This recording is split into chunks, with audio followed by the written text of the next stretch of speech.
నమస్తే, మీరు చూస్తున్న సుమన్ టీవీ. నేను మీ కీర్తి. మనతో పాటు ఉన్నారు ప్రముఖ ఆధ్యాత్మికవేత్త జ్యోతి శరత్ గారు. నమస్తే జ్యోతి గారు. నమస్తే. శ్రావణ మాసం విశిష్టత ఈ రోజు మనం ప్రేక్షకులకి తెలియజేస్తాం. అసలు ముందుగా శ్రావణ మాసానికి ఉన్న ప్రత్యేకత ఏంటి మనం తెలుసుకోవాలి. మనకి ఒక మాసానికి పేరు ఎలా వస్తుంది అంటే, చంద్రుడు పౌర్ణమి రోజు ఏ నక్షత్రంలో అయితే ఉంటారో ఆ నక్షత్రం యొక్క పేరు ఆ మాసానికి వస్తుంది.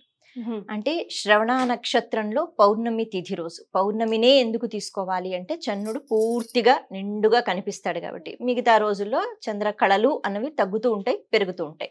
కాబట్టి లెక్కలోకి పూర్తిగా ఉన్న చంద్రుడిని మనం తీసుకుంటాం, అంటే పౌర్ణమి. అలా పౌర్ణమి తిథి రోజు ఏ నక్షత్రం అయితే ఉంటుందో ఆ మాసానికి ఆ పేరు.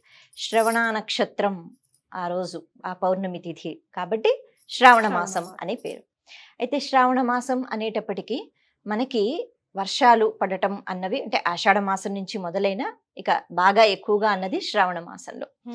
ఈ వర్షాలు అనేటప్పటికీ బయట ప్రకృతిలో మార్పులు. అయితే ఏ రకంగా బయట పంచభూతాలు అంటే అగ్ని, అలాగే జలము, ఆకాశము ఇవన్నీ ఉంటాయో, అలాగే మన శరీరంలో కూడా ఈ పంచభూత తత్వములు ఉంటాయి. వేడి ఉంటుంది, అగ్నితో సమానం. నీరు ఉంటుంది. అలాగే ఆకాశము అంటే ఒక అవయవానికి కొద్దిగా ఖాళీ స్థలం ఉంటుంది, దాన్ని ఆకాశంతో పోలుస్తారు స్థలాన్ని.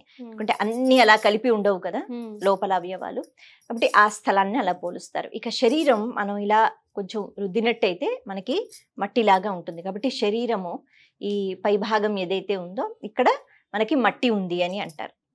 ఇలా మనకి పంచభూతాలు బయట ఏవైతే ఉన్నాయో మన శరీరంలో కూడా ఉంటాయి. బయట మార్పులు వచ్చినప్పుడు ఖచ్చితంగా వాటి ప్రభావం మన శరీరంలో ఉన్న పంచభూతాల పైన పడుతూ ఉంటుంది.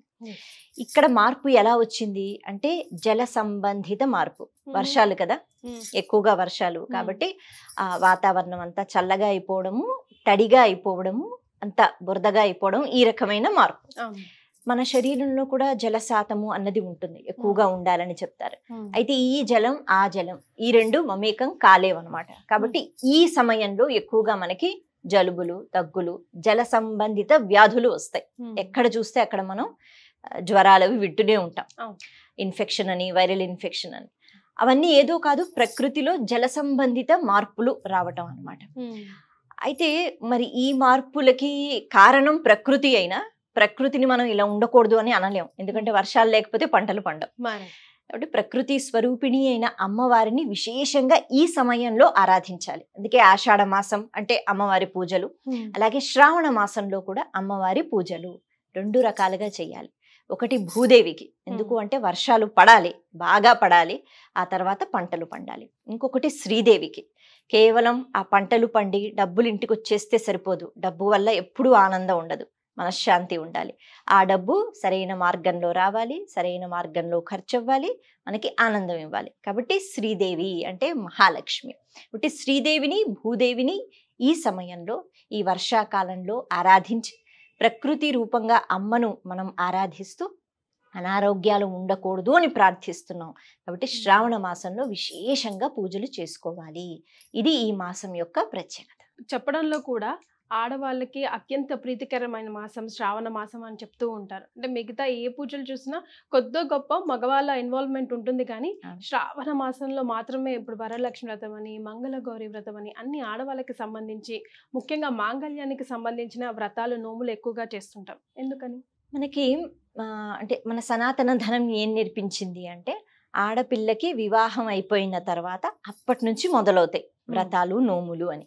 నోము అంటే ఏం చెప్తారు అంటే, ఒకసారి చేసి తర్వాత ఆపేయచ్చు. అంటే ఈ నోము నేను చేసుకుంటున్నాను, కొన్ని రోజులకి చేస్తాను అని ఆపేయచ్చు.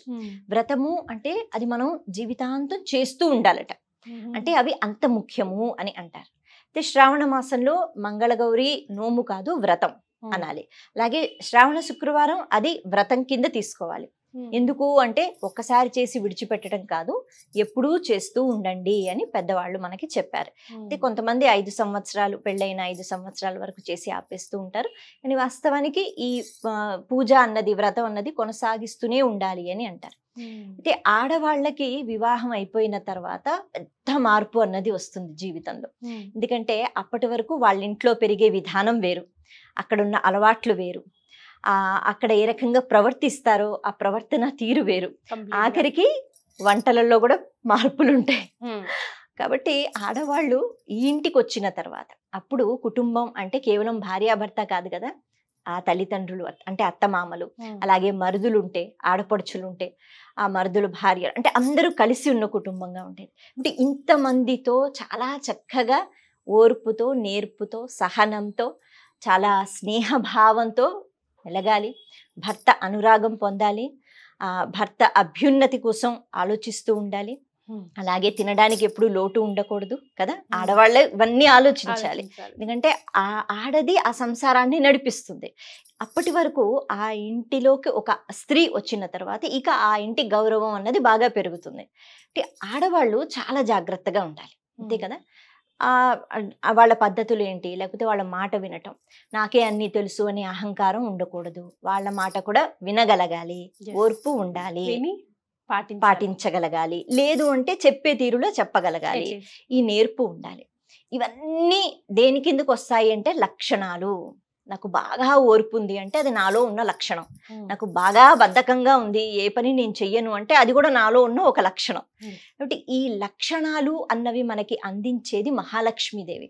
అందుకే చక్కనైన లక్షణాలు, మంచి అలవాట్లు ఉంటే ఆ స్త్రీ అత్తవారింటికి వెళ్ళి చకచక అన్ని పనులు చేసుకుంటూ వాళ్ళకి ఇబ్బంది కలిగించకుండా, అలాగే భర్త అనురాగం పొందాలి, అంతే కదా. వివాహం అయిపోతే సరిపోదు, కలిసి ఉంటాము జీవితాంతం అంటే సరిపోదు, వాళ్ళ మధ్య ప్రేమ ఉండాలి, ఒక బంధం ఏర్పడాలి. అది కేవలం 3 వీళ్ళు వేసేస్తే సరిపోదు, మానసికంగా ఒక బంధం ఉండాలి.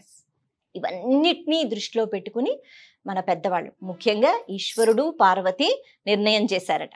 అందుకే మనకి ఈ శ్రావణ మాసంలో మంగళగౌరి వ్రతం అన్న, శుక్రవారం అన్న కథలు ఎలా ఉంటాయంటే, ఈశ్వరుడు పార్వతి అలా వెళుతున్నారు, వాళ్ళు ఆ భక్తురాల్ని చూశారు, ఇలా చెప్పారు, అక్కడి నుంచి మొదలవుతాయి. ఎందుకు అంటే వాళ్ళు ఈ మాసాన్ని ఎంచుకున్నారు. ఈ సమయంలో వర్షాలు పడతాయి కాబట్టి అటు భూదేవి అంటే పంటలు బాగా పండి ఇంటికి సంపద, అలాగే సంతానం అన్నది కావాలి స్త్రీకి. ఆ ఇల్లు అభివృద్ధి చెందాలంటే సంతానం కావాలి. అంటే సంతానం కోసం మంగళగౌరి వ్రతాలు అని, అలాగే అభివృద్ధి కోసం లక్ష్మీదేవి వ్రతం అంటూ. కాబట్టి ఆడవాళ్ళు ఇక ఆ ఇంటిని నడిపించాలి.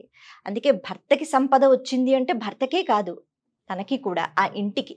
అందుకని సంపద కోసం, ఆ ఐశ్వర్యం కోసం, సంతానం కోసం, అభివృద్ధి కోసం ఆడవాళ్ళు పూజ చేస్తారు. అందుకే ఆడవాళ్ళకి మాత్రమే అనేటట్టుగా ఈ శ్రావణ మాసం మనకు అనిపిస్తుంది. అవును, అలాగే అమ్మవార్లకే ఎక్కువగా పూజ చేస్తుంటాం. ఇప్పుడు ఆషాఢం అంతా కాళీ రూపానికి, మహంకాళి రూపానికి అయితే, ఇక శ్రావణ మాసం వచ్చిందంటే ఇక లక్ష్మీ రూపానికి మీరు అన్నట్టుగా ఎక్కువగా పూజలు చేస్తూ ఉంటాం. ఎందుకని, దానికి ఏమైనా ప్రత్యేకత ఉందా? అంటే లక్ష్మీదేవి మనకి అన్ని లక్షణాలు ఇస్తుంది. లక్ష్మీదేవి అంటే కేవలం సంపద కాదు, కేవలం సంపద కాదు. లక్ష్మీదేవి అంటే మనలో ఉన్న మంచి గుణాలు, మనలో ఉన్న లక్షణాలు, అలాగే ప్రకృతిలో ఉన్న లక్షణాలు. ప్రకృతిలో కూడా కొన్ని లక్షణాలు ఉండాలి. మన చుట్టూ కూడా అన్ని, అంటే ఎంతసేపు నేను బాగున్నానంటే సరిపోదు కదా, మన ఇంట్లో వాళ్ళు బాగుండాలి, మన చుట్టూ పరిస్థితులు బాగుండాలి, అప్పుడే మనం కూడా బాగుంటాం. ఎందుకు అంటే ప్రకృతితో మనము ఒకటి అయి ఉంటున్నాము. కాబట్టి ప్రకృతిలో వచ్చిన మార్పులు, లేకపోతే ప్రకృతిలో ఉన్న లక్షణాలు, భూమి అనుకోకుండా ఇక నేను ఇంతసేపు భరించలేను అని అటు ఇటు అయ్యింది అనుకోండి, మన పరిస్థితి ఏమిటి, మనం పడిపోతాం. విపరీతంగా నీళ్లు కావాలి కదా అని అలా ఒక్కసారిగా పెద్ద తుఫాన్ వచ్చి వరదలు వస్తే కొట్టుకుపోతాం. కాబట్టి ప్రకృతికి ఏ లక్షణాలు ఉండాలో అవి ఉండాలి, మనకి ఏ లక్షణాలు ఉండాలో అవి ఉండాలి, అప్పుడు మనం హాయిగా ఉంటాం. అంటే అమ్మవారు మనకి ఒక జ్ఞానాన్ని ఇస్తారు, ఒక బుద్ధిని ఇస్తారు. ఇవన్నీ అమ్మని అడగగలగాలి. ఎందుకు అంటే మనము ఇక నుంచి ఒక స్థాయి, అందుకే వివాహం అయిపోయిన తర్వాతే ఈ పూజలు అన్ని కూడా మనం చూస్తూ ఉంటాం, వింటూ ఉంటాం. కాబట్టి అలా చేసుకుంటూ ఒక మంచి, అంటే సాధ్వి అనే ఒక నామం ఉంటుంది మహాలక్ష్మీదేవికి. సాధ్వి అంటే అన్ని మంచి లక్షణాలు. అమ్మవారు అటువంటి లక్షణాలు మనకి ఇస్తే, మనం ఇంట్లో ఉన్నా, బయటకు వెళ్ళి ఉద్యోగం చేస్తున్నా, ఎక్కడ ఎప్పుడు ఎలా మాట్లాడుతున్నా మన ప్రవర్తన బాగుంటుంది. మన ప్రవర్తన బాగుంటే మన చుట్టూ అంతా బాగుంటుంది. అందుకని లక్ష్మీదేవి అంటే కేవలం సంపద కాదు, ఏ ఐశ్వర్యం వల్ల మనకి సంతోషం వస్తుందో, కేవలం డబ్బుల వల్ల సంతోషం రాదు. అందుకే మనసుకి ఆనందం కలగాలి అంటే ఏ లక్షణాలైతే మనకి ఉండాలో అవన్నీ లక్ష్మీదేవి ఇస్తుంది. కాబట్టి లక్ష్మీదేవి ఆరాధన అన్నది ముఖ్యం. సో శ్రావణ మాసం విశిష్టత గురించి భలేగా చెప్పారు జ్యోతి గారు. Thank you.